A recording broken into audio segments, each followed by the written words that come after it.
अखिलेश यादव जी आए, किस तरीके से सहानुभूति उन्होंने दी, किस तरीके से संबल दिया आपके परिवार को? माननीय राष्ट्रीय अध्यक्ष जी अखिलेश भी आए थे और बहुत हिम्मत बढ़ाया, हमारी साहस बढ़ाया। अब्बास भैया नहीं थे,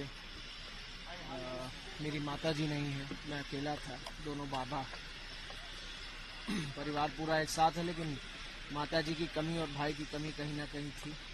भैया ने आके बहुत हौसला दिया, बहुत हिम्मत दिया है और यकीनन उसका प्रभाव हम लोगों के सीनों पर पड़ा है।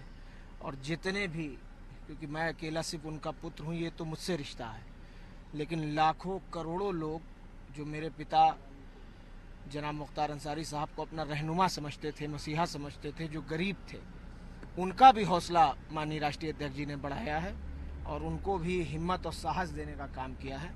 और हम इसका प्रभाव हम सबके सीनों पर, हम सबके दिल पर पड़ा है। निश्चित तौर पे ये मुश्किल की घड़ी है, लेकिन आगे का रास्ता आप किस तरीके से देखते हैं? क्योंकि जो यूपी गवर्नमेंट है वो लगातार एक तरीके से हमलावर बनी हुई है। खुद सीएम योगी आदित्यनाथ इस तरीके के बयान दे रहे हैं कि जो भी इस तरीके का कानून व्यवस्था में बाधक बनेगा उसका राम नाम सत्य कराया जाएगा।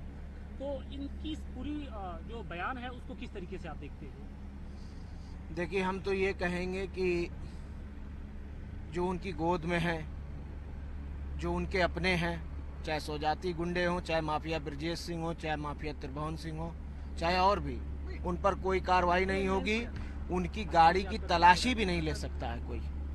कार्रवाई करना तो बहुत दूर की बात है। इसलिए ये बिल्कुल खोखली बात है और एक तरह से टारगेट करके, चाहे इंसान कुछ किया हो या ना किया हो, उसको टारगेट करके और उसको नुकसान पहुंचाना, उसको तकलीफ पहुंचाना, ये आज की राजनीति बन गई है, जो कि बहुत घातक और खतरनाक है। आप लोग के परिवार की ओर से जो शंका जाहिर की थी, हम लोगों ने भी बीएचयू के एक्सपर्ट से बात की तो उन्होंने भी आपकी ही बातों को आगे दोहराया, लेकर शंका जाहिर कर रहे थे। उन बातों को जो बीएचयू के एक्सपर्ट हैं, फॉरेंसिक एक्सपर्ट, उन्होंने भी कहा कि नहीं, अरे सारी चीजें संभव हैं। सब खोलेंगे, सब राज खुलेंगे, तह बतह खुलेंगे। कुछ आज खुल जाएंगे, कुछ कल खुल जाएंगे, कुछ परसों खुल जाएंगे।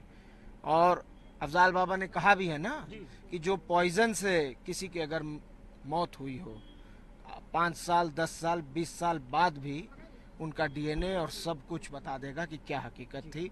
आज लोग छुप लें पर्दे के पीछे, लेकिन कानूनी रास्ते से हम लोग अपनी लड़ाई लड़ेंगे। माननीय न्यायपालिकाओं पर यकीन है और हमें ये भी यकीन है कि आज नहीं कल सच खुलेगा। योगी जी से कोई अपील करना चाहेंगे आप? कुछ या कोई बात कहना चाहेंगे? कुछ अपनी बात, जो अपने दिल की बात हो, मन की बात हो, वो केंद्र सरकार तक, राज्य सरकार तक अगर पहुंचाना चाहते हो, उनसे डायरेक्ट? कुछ नहीं, उम्मीद नहीं है? कुछ भी नहीं बोलूँगा। इलेक्शन को लेके किस तरीके की? नहीं, क्या इलेक्शन तो हो रहा है। इलेक्शन तो अफजाल बाबा समाजवादी पार्टी के कैंडिडेट हैं, लड़ रहे हैं, और क्या, और उसमें क्या बोलना। इलेक्शन तो कह रही कि मुस्लिम वोट, मुख्तार अंसारी के सहारे मुस्लिम वोट, ये तमाम तरह की बातें कही ये कैसेट आप लोग बजाइए। अब उनके जबान में हड्डी नहीं होती, कोई कुछ कहे, लेकिन उनके जनाजे ने ये साबित कर दिया कि वो रहनुमा, गरीब, मजलूम, बेसहारा के दिलों में मसीहा थे। और 3600 जात के लोग, मुसलमान की बात नहीं कर रहा हूँ, हर धर्म के और ख़ास तौर पे हिंदू भाइयों में हमारे 3600 जात के लोग आए।